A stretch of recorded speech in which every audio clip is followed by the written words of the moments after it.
Yeah, welcome back. We are still in accounting November 2022, paper 2. This is paper 2, and we are now doing question 2. Question 2. And question 2 is based on manufacturing, cost accounting.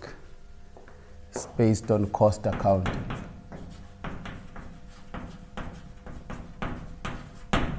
Question 2 is based on cost accounting, manufacturing. The most important point that you need to keep in mind is that when you go to a manufacturing industry,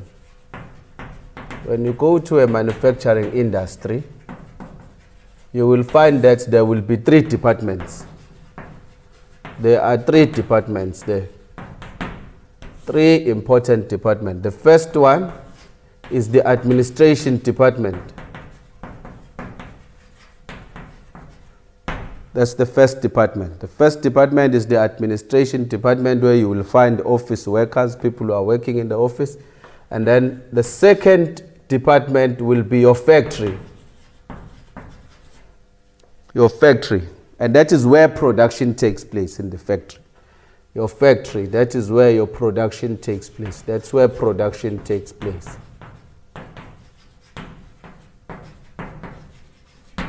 That is where production takes place. And then the third department will be your selling and distribution department. Selling and distribution. The third department will be your selling and distribution department. So now, our question 2 is requiring that we do the production cost statement. The first thing that is required there is the production cost statement. And then the production cost statement will be under this department, which is the factory department. And we must understand, it is important that we always emphasize that under the factory department, there will be 3 costs involved under the factory department where production takes place. There will be 3 costs involved again. The first cost will be your direct material cost.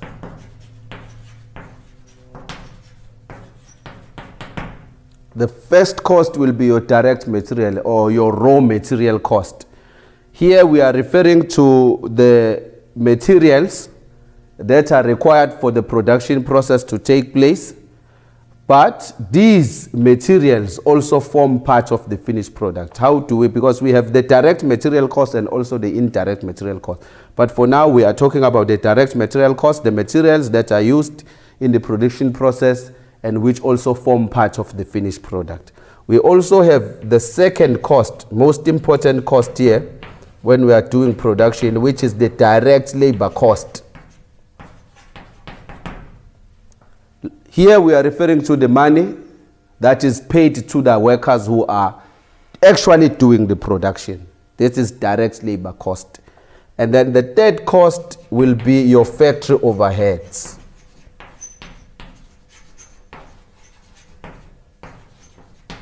Your third cost will be your factory overheads. Your factory overheads, that is where, under factory overheads, that is where you will have your indirect materials. You will have your indirect materials here. That is where you will have your indirect labor. And all other factory expenses. And other factory expenses.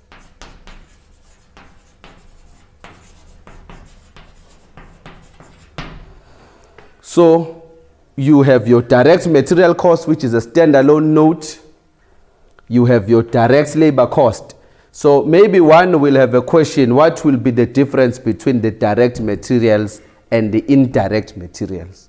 So the direct materials are the materials which are used in the production process, and they also form part of the finished products. But the indirect materials, these are the materials which are necessary for production to take place, but they do not form part of the finished product. Like for example, the production that takes place in our homes will be like when people are producing fat cookies.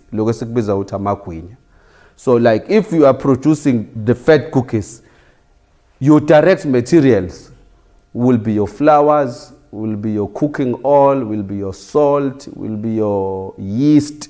All that will be your direct material because it will form part of the finished product. But you cannot be able to do that production using dirty pots, or maybe do that production in a dirty environment. You will need the cleaning materials.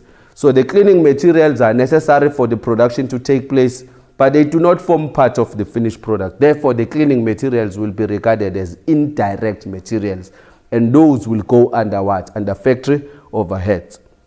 Same thing applies with the direct labor cost. The direct labor cost, this is the money paid to the workers who are actually doing the production. But when it comes to the indirect labor, we are referring to people working in the factory, but who are not doing production. Like, for example, the factory foreman is there as a supervisor, but is not actually doing the production. Like the factory cleaner, that will be regarded as indirect labor. But those workers who are actually doing the production, when they are paid, we said that is direct labor cost. And you have other factory expenses like water and electricity, insurance of the factory, all other factory expenses. So the indirect materials and indirect labor and all other factory expenses will go under factory overheads. And then the direct material cost is a standalone note. The direct labor cost is a standalone note. So hence we are saying we have three costs. We have the direct material cost, the direct labor cost, and we have factory overheads. And if the combination of the three costs will then give you your total cost of production. So let us then look at this production cost statement for the year ended 28 February. The production cost statement is the structure of the production cost statement, and it does not change.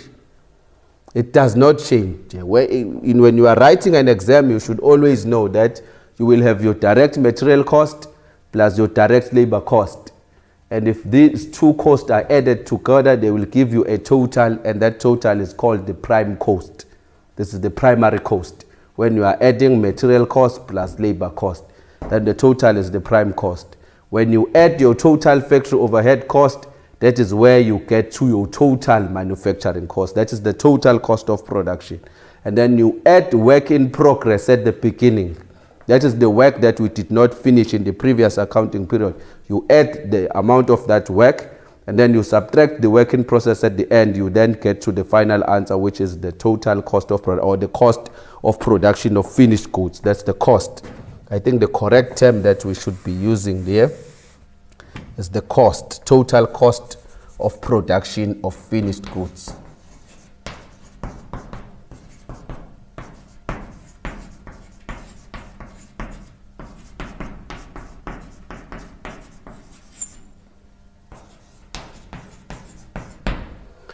Total cost of production of finished goods. So let us then go to our question paper. Question paper, we have question 2, cost accounting, manufacturing, and it's 50 marks, 40 minutes. The business produces formal shirts. The financial year ended 28 February 2021. You are required, prepare the production cost statement. And the information that we are having here, information A is the stock on hand. Information B is the bookkeeper calculated the cost below. Some errors were made. The first cost is direct material cost, and the direct material cost given here in the question paper is 1,575,000. Direct material cost is 1,575,000. Direct material cost is 1,575,000. And there are some errors and omissions here. The first error in information C, we are told that the payment to quick deliveries of 75,000 for carriage on raw materials was incorrectly allocated to the selling and distribution cost. So this was the payment to quick deliveries for 75,000 carriage on raw materials. So this one is for the direct material cost. So we need to add 75,000 here.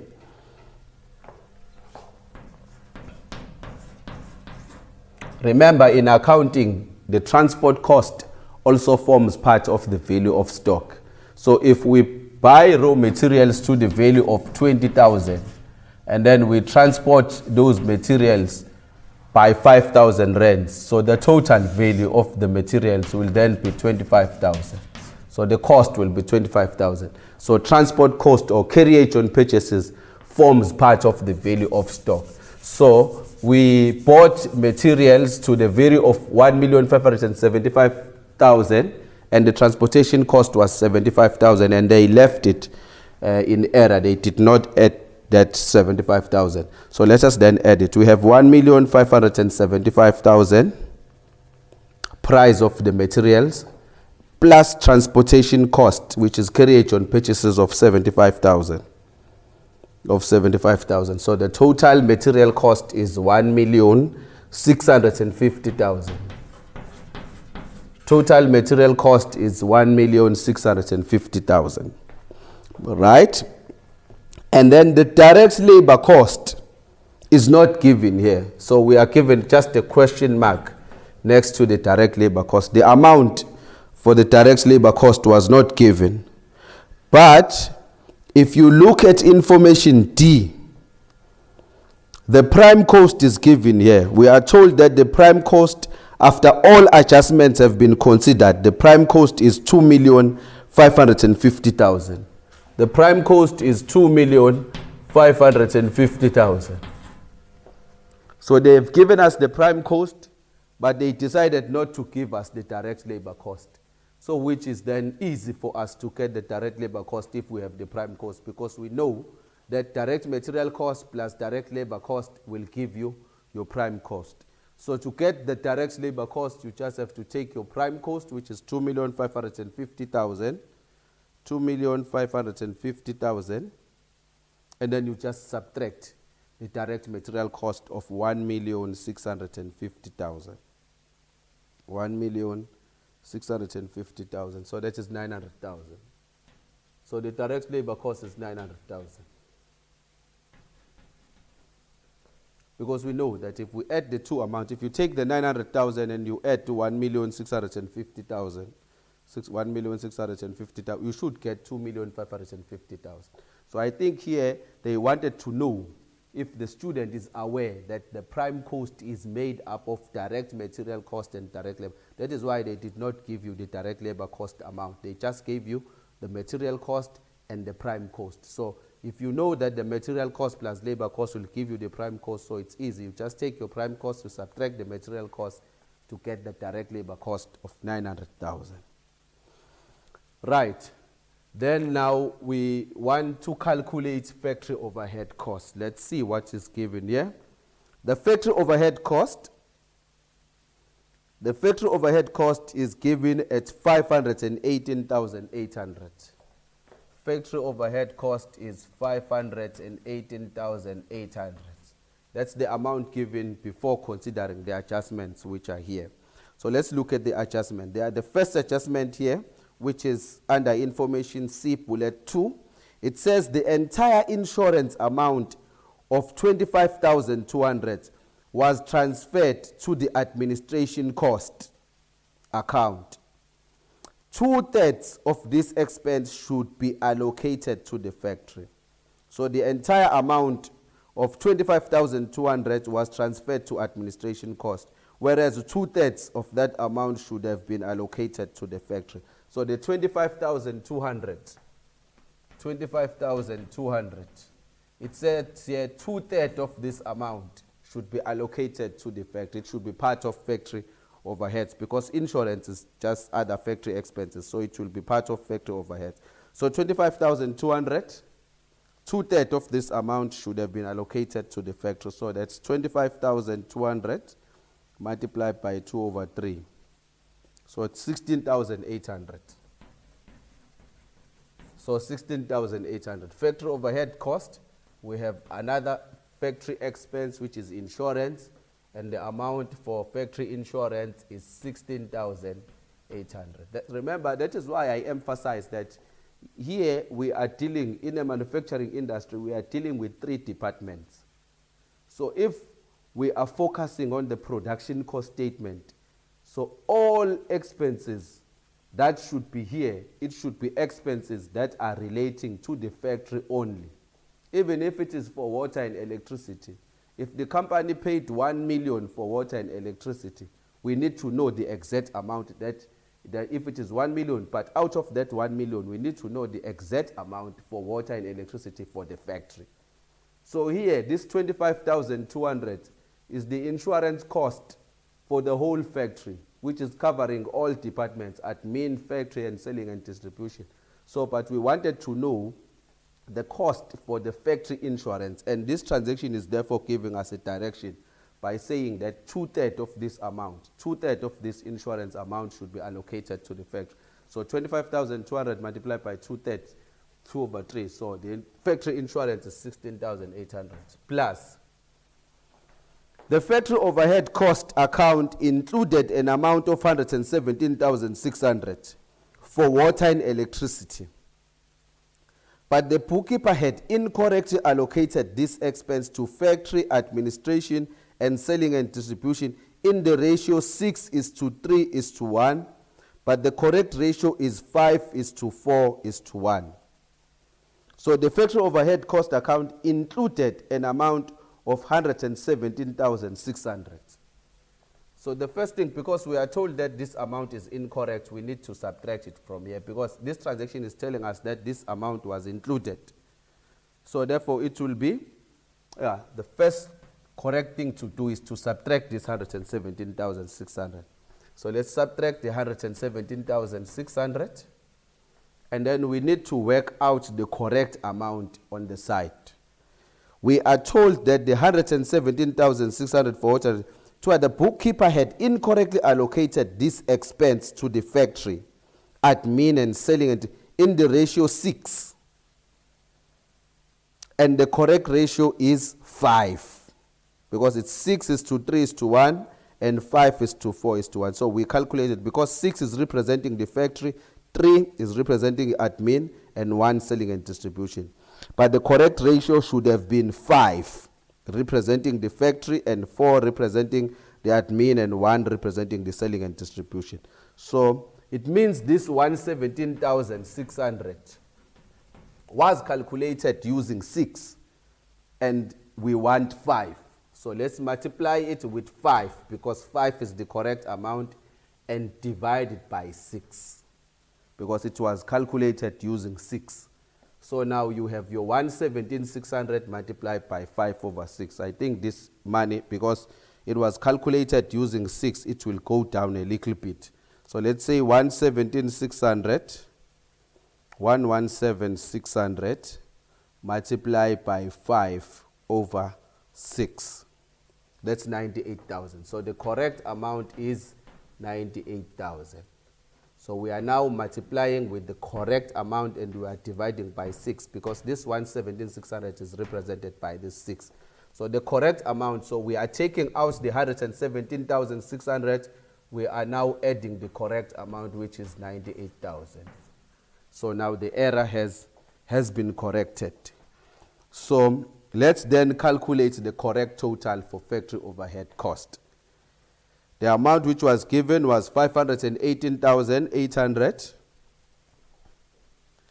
plus 16,800. That's plus 16,800 minus 117,600 plus 98,000.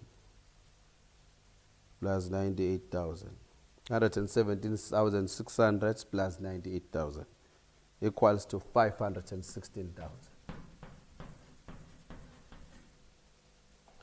Factory overhead cost, the correct total now is 516,000. 518,800 plus 16,800 minus 117,600 plus 19,000.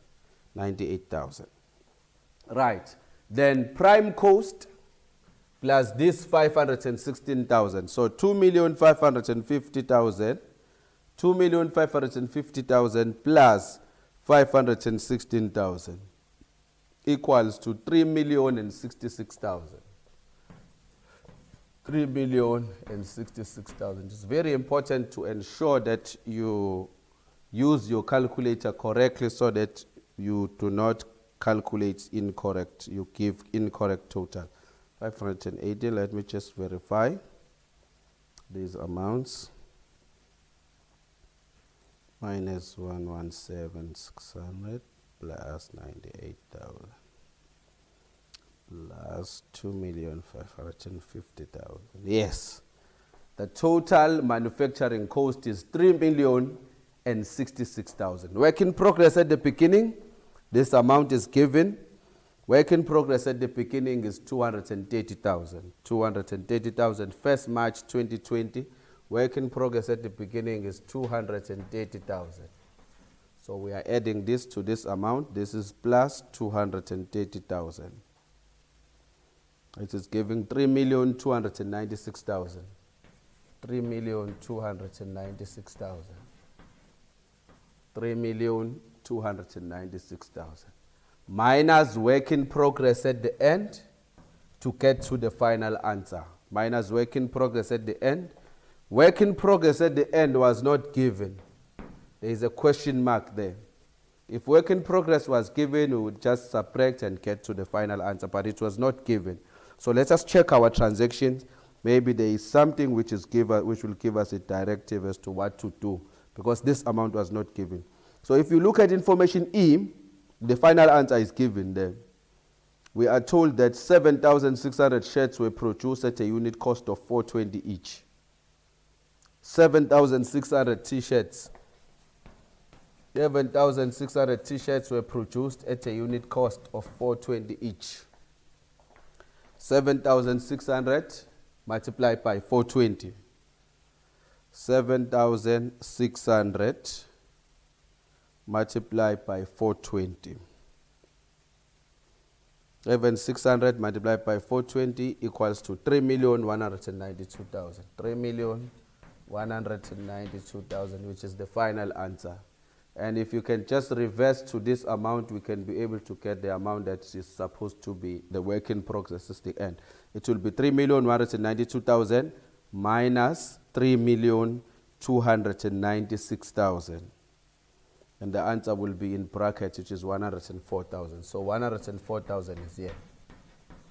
Our work in progress at the end is 104,000. And you can prove this by taking this 3,296,000 minus 104,000.